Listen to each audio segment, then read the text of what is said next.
New Thought Media Network.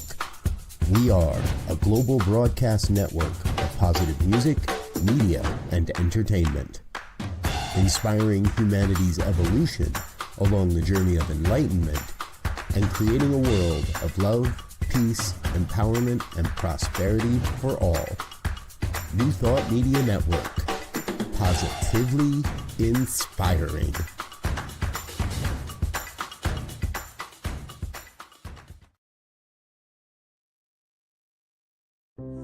What if you had a place to return to every day for peace, clarity, and connection? The New Thought Ministry of Prayer offers live morning and evening prayer, along with a growing library you can access anytime. This is a space for reflection, renewal, and real spiritual practice, rooted in the understanding that something greater is already alive within you. You are welcome here. Join us live or watch anytime. The New Thought Ministry of Prayer, part of the New Thought Media Network. Come, take a moment for what matters most.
Hey, everybody. Welcome to the Inclusive Church. My name is Dr. Tracy Brown. I'm so glad that you have joined me today. And as always, we relish the opportunity to take a few minutes every week on Tuesday at noon Mountain Time to remind ourselves of our commitments to being inclusive in our spiritual communities in our churches as a way to represent the wholeness and the oneness and the creativity of God. And thank you, Anita, for joining us again. Hello, hello, hello. And wherever you are, whether it's morning, afternoon, or evening, if you would like to say hello, please do so in the chat or the comment section, depending on which platform you're on. I always try to remember to say that the use of inclusive church instead of inclusive ministry or inclusive leadership or inclusive spiritual community is deliberate, because we want to remember that a church is not a piece of property. A church is a gathering of people who are coming together for a common sharing of spiritual principle, spiritual philosophy, what it is, how to incorporate it into each one of our lives, and to do that individually and collectively. So I am using the word church so that we can break the old default thinking that has a church be a building with a steeple or a building of any kind. And surely we gather often in buildings, but we also gather right here with all kinds of digital or virtual meeting platforms. And we gather in small groups and large groups, and we may have Bible studies or book studies in the homes of people who are part of our church community. So church is not about a single building or a single room. It is about the gathering of people who have a shared commonality. And in case I say leaders, which I'm pretty sure I will say today, because we're going to be talking about some of the things that have been happening. So I am sure that I will use the word leader, and I'm not just talking about ministers. Hopefully, every minister is a leader, hopefully. And every church needs all kinds of leaders to make decisions, to provide governance, to lead individual ministry teams, to raise money, to give and donate money, to set priorities, to establish the values, right? I could go on and on and on.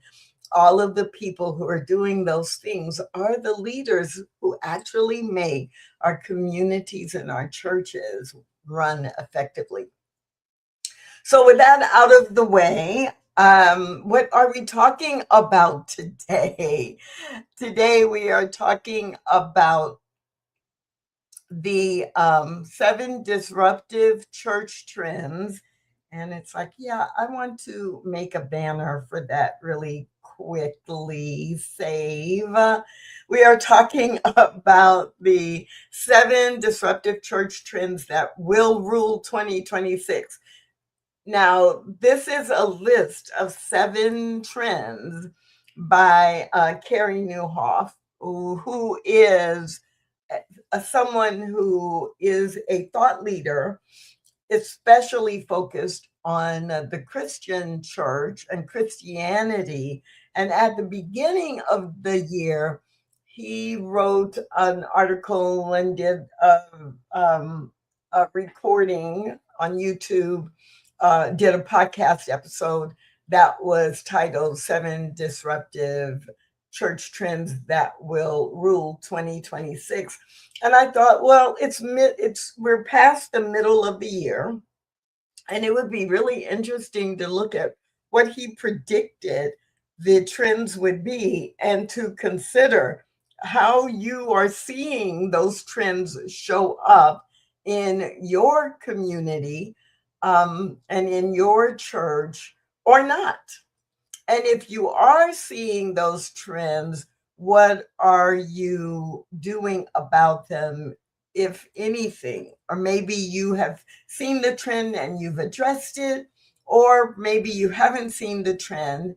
And then because this is the New Thought Media Network, there is also the question of how many of the trends that are being observed in traditional Christian environments, traditional environments where Christianity is the focus, how are they showing up? Are they showing up? How are they showing up? And so if you want to follow along as I'm going through and sharing these different trends, you can pull up the article yourself or look at it later. I just put the link in the chat or in the comments, depending on which platform you are on. So 7 disruptive church trends that will rule 2026. And you can see that Carey Nieuwhof wrote it. And then if you do go to the article, or if you just go to YouTube, you can find the podcast he did about these 7 trends. Also, then on his podcast, he took each of these 7 trends and did a show, an episode on each of the 7 trends individually. The overall trend that he shares and talks about, the overall trend is that America is still becoming less Christian, and that that is a trend in his perspective that Christianity as a whole is less important to Americans than in the past, and more Christians than ever may identify as Christians, but don't actually practice their faith.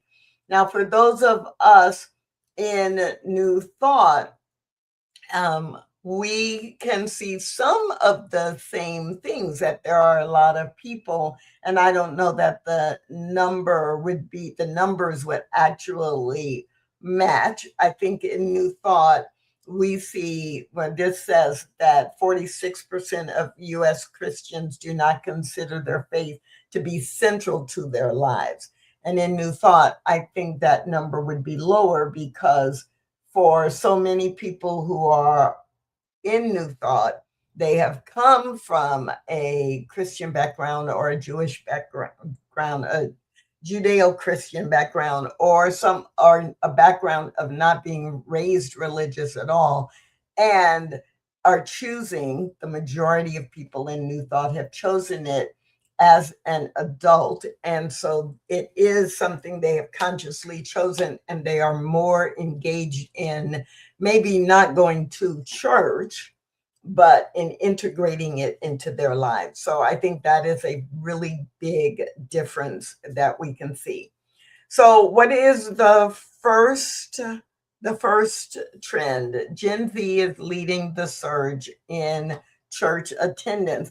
Now, this is really surprising, I think, to a lot of us, a lot of people, that recognizing that the young adults, older teenagers and young adults, people who are in Gen Z, are just coming up on, at the oldest Gen Zers, are just coming up to 30, like 29, 30 years old. Clearly, if they're on the cusp, you might have some that are 30, 31, 32 that this would apply to. But Gen Z basically is 30, like 18 to 30, 18 years old to 30 years old right now in 2026. And so it's very interesting that the research has been showing that the biggest increase, the biggest rise in attendance in Christian churches has been being fueled by young adults. And then I remember when I read this the first time back in January, and I read the next sentence, which was, Gen Z is now the most frequent church attender of any demographic, attending 1.9 times a month. Okay, what does that say? I don't know if it says to you what it says to me, but it makes me think, wait a minute, just under twice a month. And when I was growing up, right, many, if not most of the people I know were actually attending church 4 to 6 times a month, because they would go on Sundays, and then they would go on Wednesdays, or once or twice a month at least, if not every single week. And so I realized that's the people that I know, very connected to church. And then I thought about people who I just like went to school with, or knew from the community, or neighbors. And again, from the people, I went to school with people who lived in very different neighborhoods, a very mix of socioeconomics. And still, when people would talk about their church life, it was, oh no, we go every week. We go, really was more integrated into the life. And so Gen Z being the most frequent church attenders now, but that number being averaging 1.9 times a month, is, I think, telling, very telling. So let's say that the average number for everyone is just 1 time a month. And what does that mean in terms of us who are focused on having church communities that are inclusive?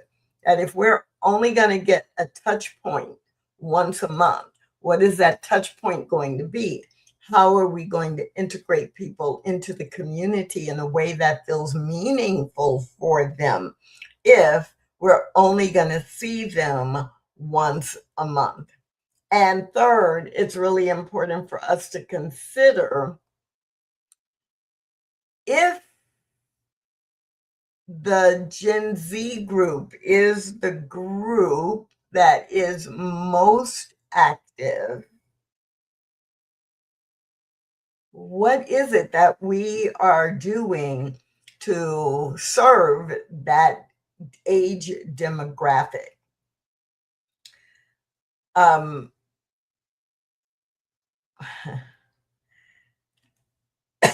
There's a quote that Carey Nieuwhof quotes. He's quoting Luc Lefebvre, and he says, Gen Z has gone from despair to desperation, and that's driven many to Jesus.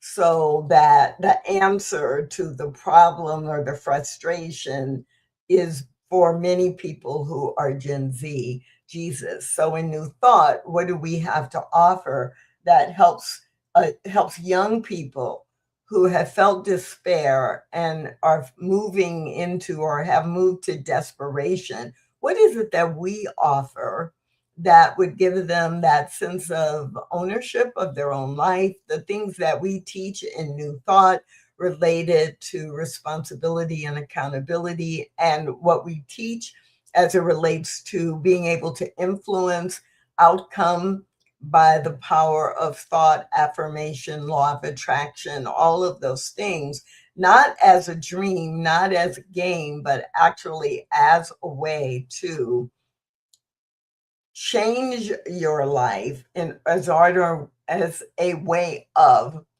putting order in your life and having some sense of sovereignty over your life.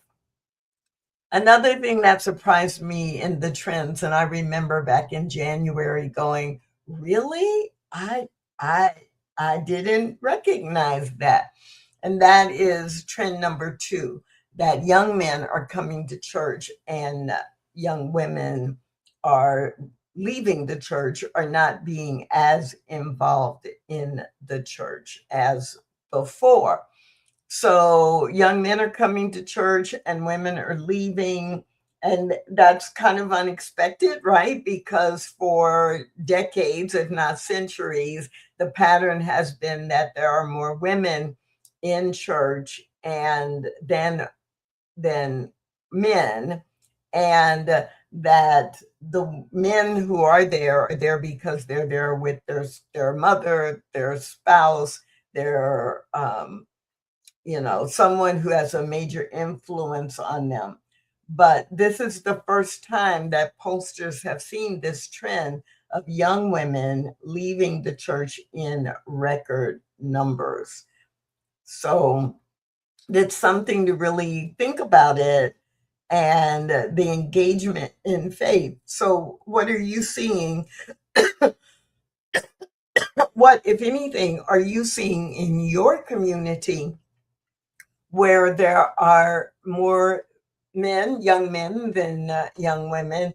Or what are you hearing from the young women in your church about what keeps them engaged and what, oh, excuse me,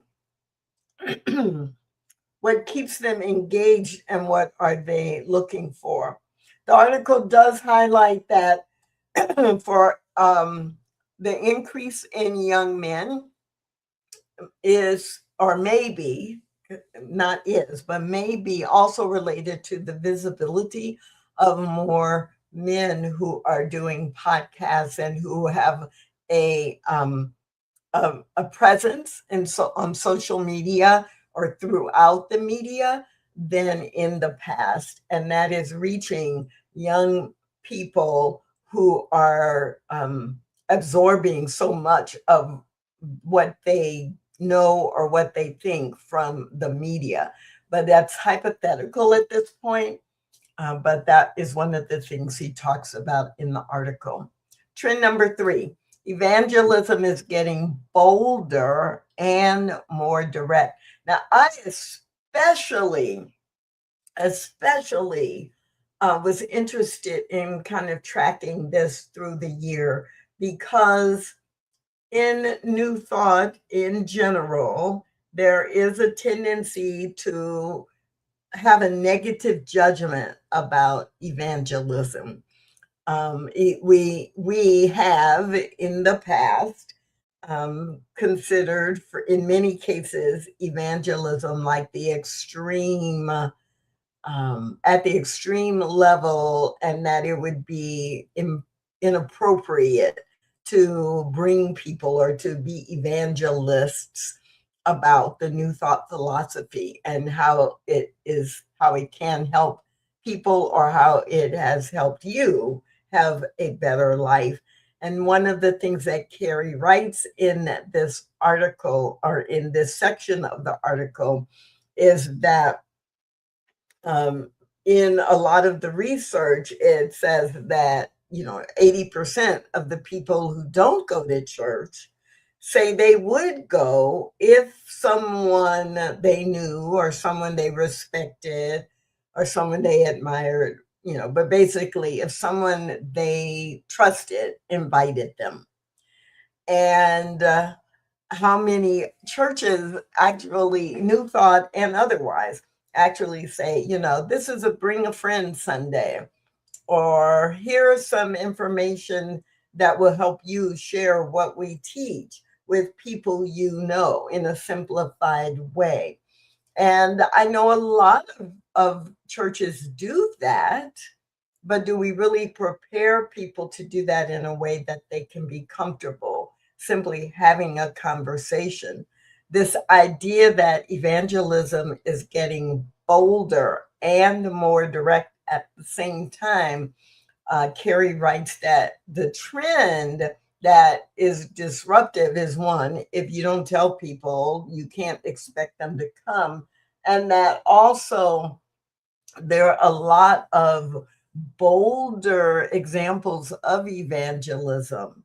Many of you, like me, may have been aware decades ago and up till now of programs on college campuses that are associations on college campus, Campus Crusade for Christ, for example, and a few others that have always been available to college age students, and have always had programs that were presented for college age students, usually students who had already identified themselves and had already committed to being Christians.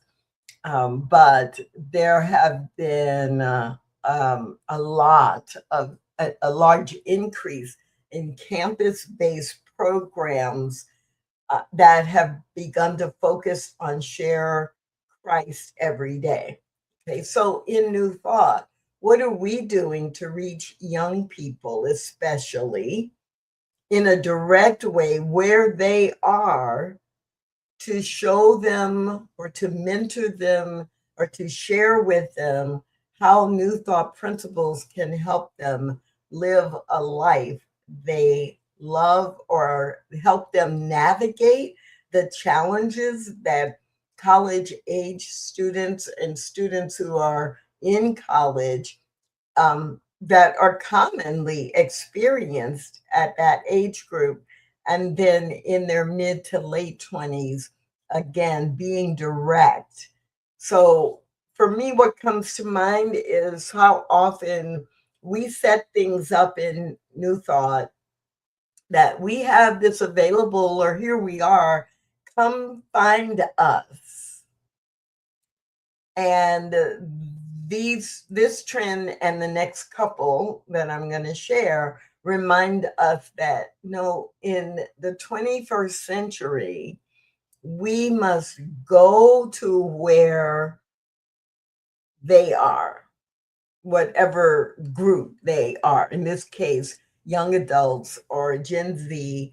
We must go where they are. We must show up where they are.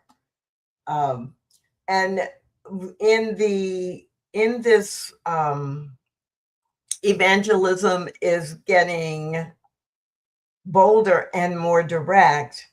Carey brings up this one point that I think is really interesting. He pulls it out as a quote that could be used. And I want to share it because I think it is so true. Pastors tend to share sermon clips. Next generation evangelists share the gospel directly with people online and one-on-one. In the past, preachers, leaders, spiritual leaders, pastors, reverends, ministers, teachers, right? It's like, oh, well, I'll take an excerpt from a talk that I did last Sunday and we'll put that out there. But that's the talking at people. I'm the expert. I'm talking at you. I'm giving you philosophy. I'm giving you, something to think about. I'm telling you what you should know. I'm quoting things that are important to you, and you are going to go and think about it and then take it in, and you can process it yourself and see how great we are, and then come show up at our church and know what's happening with those folks who are being really successful. They are sharing directly. They are teaching, yes, but it is in a more personalized way, and also creating opportunities both online and one-on-one.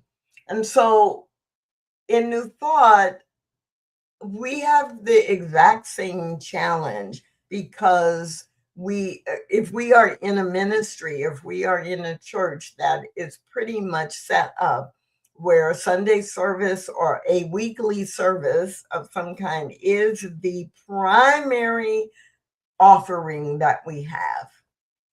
And this, in terms of being disruptive and achieving new goals, is a reminder that Sunday is not the only time, and in fact, it is not the primary time for us to meet and engage and invite or welcome the folks who are not already a part of our congregation. And related to that is number 4. Preaching is starting to shift from the presentation to an encounter, an engagement, an experience. This is true in the Christian churches. It is true in New Thought. The leaders, the ministers, practitioners, the teachers who are continuing to teach and preach the way they saw by their mentors or the people who brought them in, or just because that's the kind of way that they learned, are losing people. And those who are shifting to really going into creating experiences, whether it's in person on a Sunday, whether it's virtual, whether it's on YouTube, whether it's right on in Zoom, on a virtual platform, that the shift that is happening is happening, and I have to be a part of it. And Anita, I think you're actually right on target that one of the reasons that younger women are not engaged in the way that they were in the past is that young women may be recognizing the patriarchal paradigms of traditional Judeo-Christianity and are not willing to live under that kind of thought.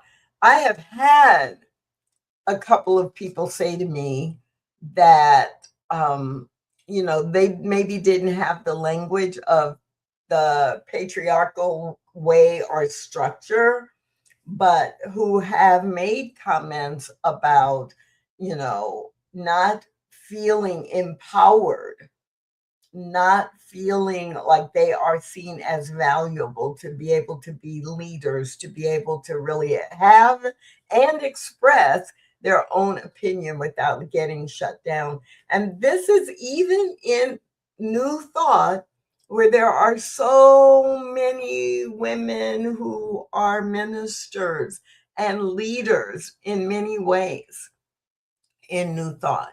But talking to younger women who feel like the system is blocking them out or not valuing them.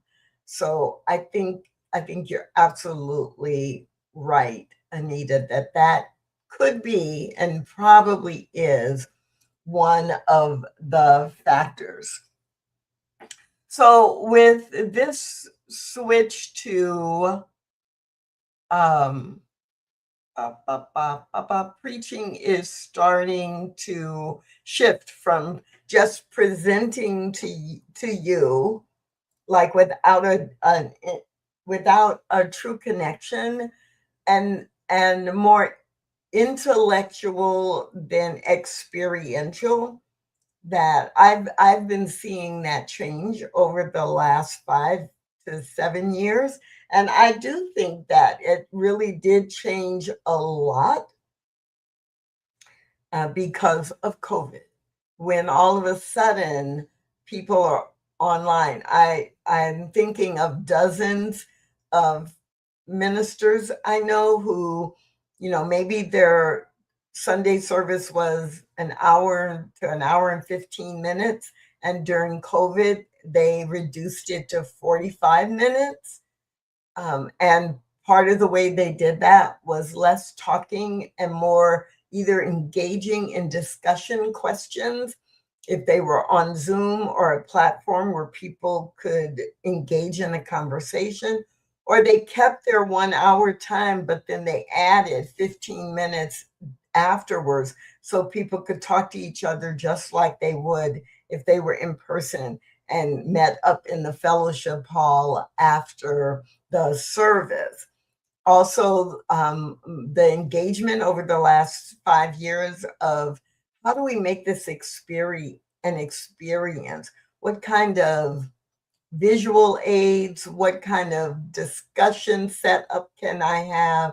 How do we help people take this into their home, giving them prompts that they can use with their family and friends?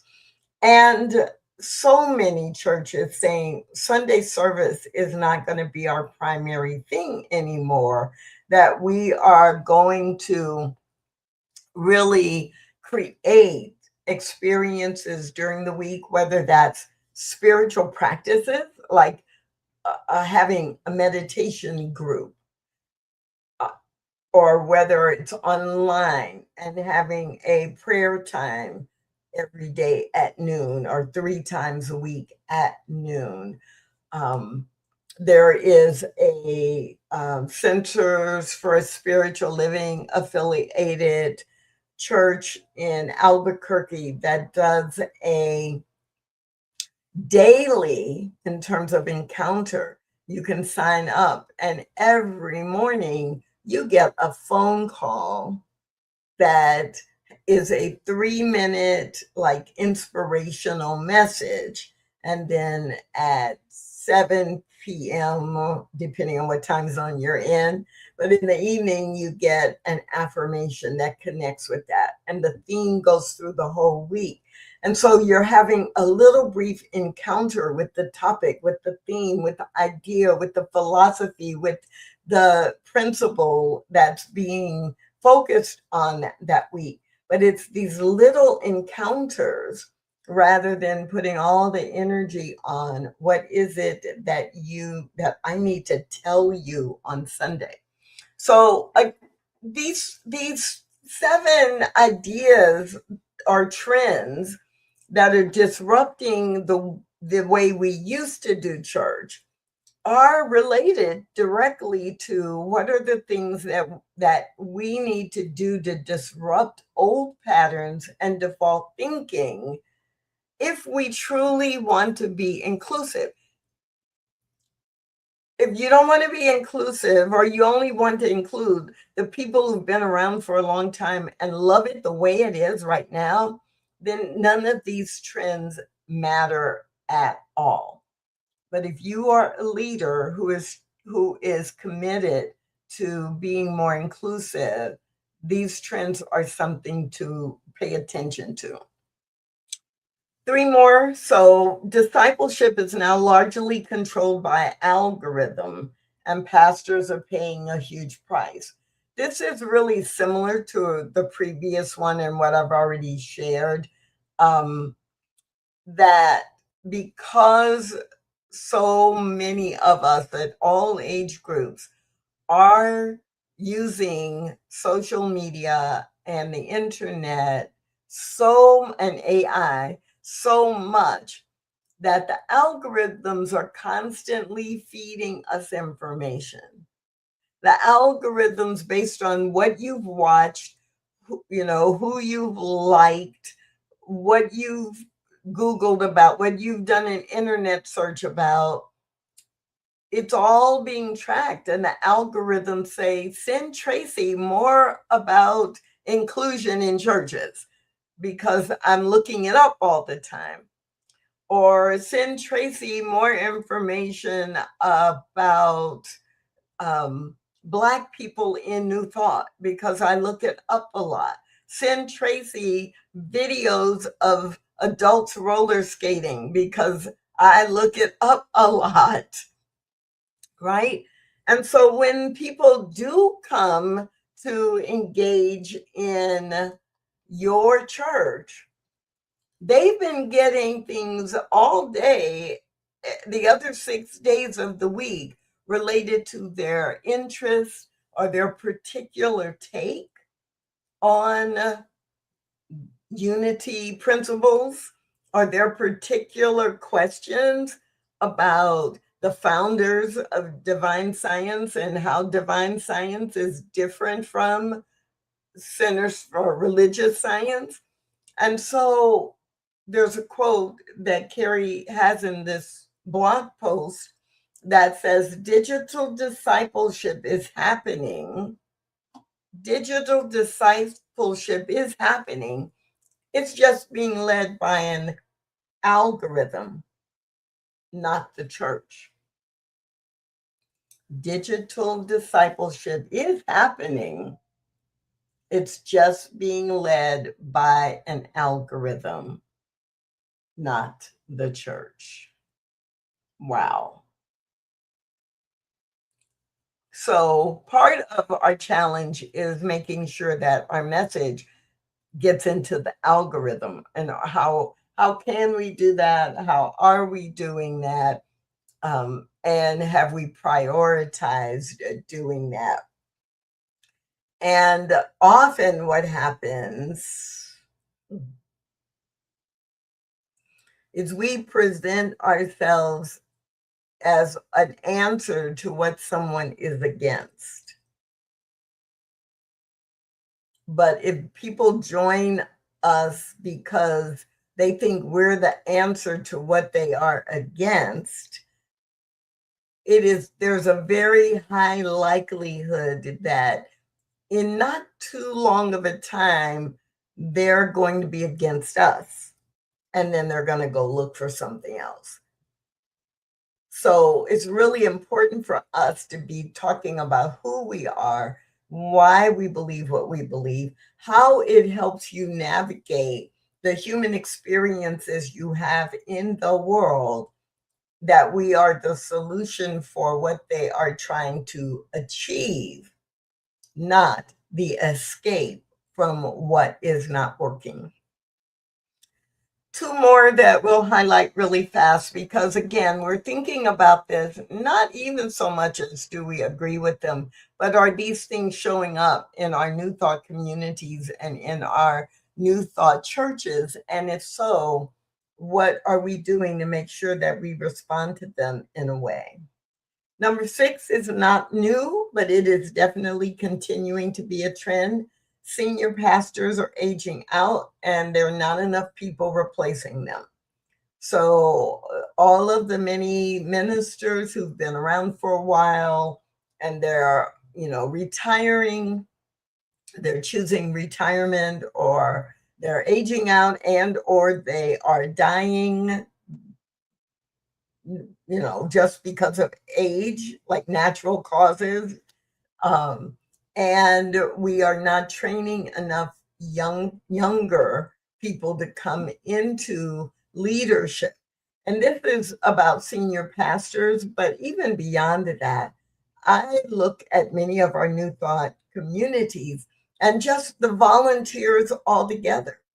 Oh, the same volunteer has been leading the hospitality team for 12 years, and everybody knows that, and it's going to be the way that that person runs it, and people leave because they have ideas and their ideas are not encouraged and definitely not implemented. So it's like, oh, well, that's just the way Tracy runs it. And it works. It works. And so it's not broken, but it could be different, and it could involve different people and offer different options. But we don't do that. And then that person says, I'm older, or I'm tired, or I'm burnt out. And we have not prepared a group of people ready to step in to replace. And then number 7, disruptive trends for 2026. Carey Nieuwhof chose to save this one for number 7. The church has yet to brace for the coming AI revolution. And he shares some very interesting perspectives.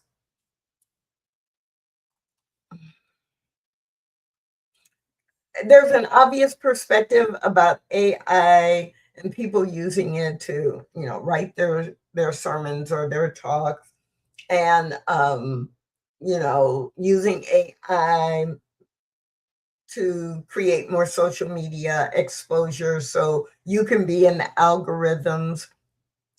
But he talks about it as we're not really braced for the fact that it's going to have a lot of different kinds of impacts that we're not talking about.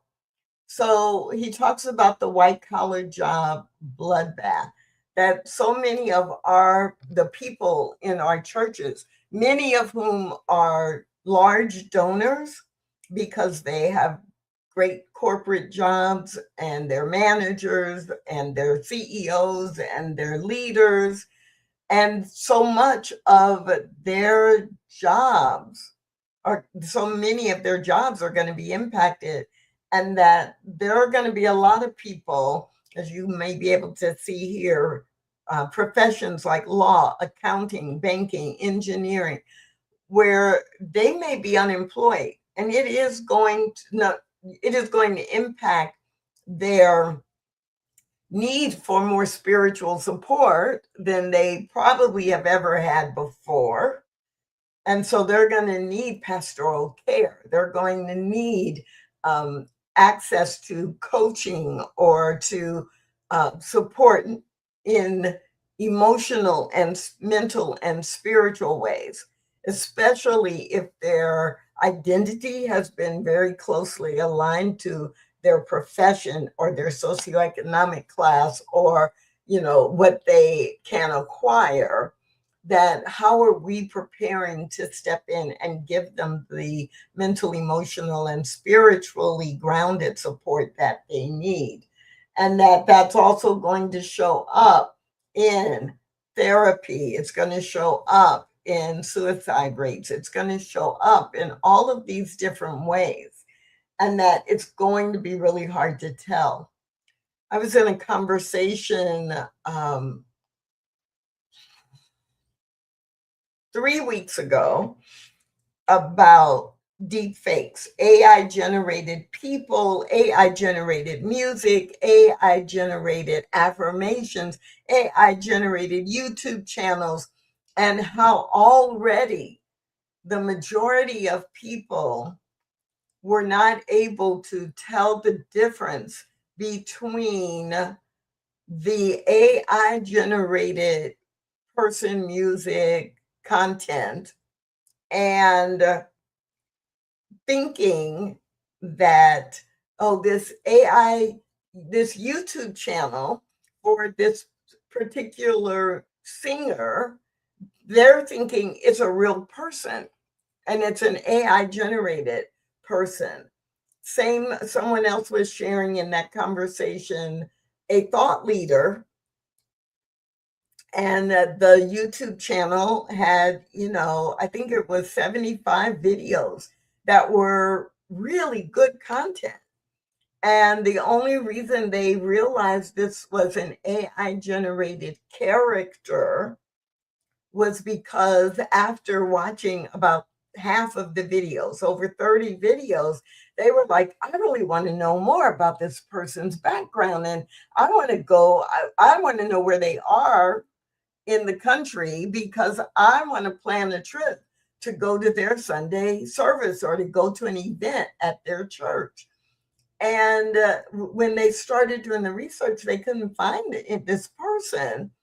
And ultimately, after doing, a couple of days of looking, they realized this is an AI generated character. Now, I'm not suggesting there should be no AI generated characters. I am suggesting that if that is a possibility, think about how you can use it to actually represent your church, your community, and give people who want to reach out and have community the opportunity to do that.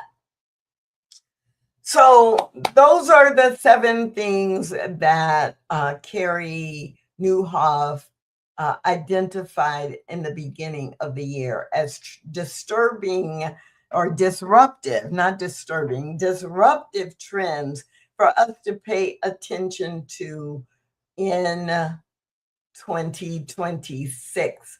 And we are past the halfway mark. I'm seeing some of these actually play out, and I'm keeping them in mind for my home spiritual community and for the churches that I provide support to, because some of them can be seen as disturbing.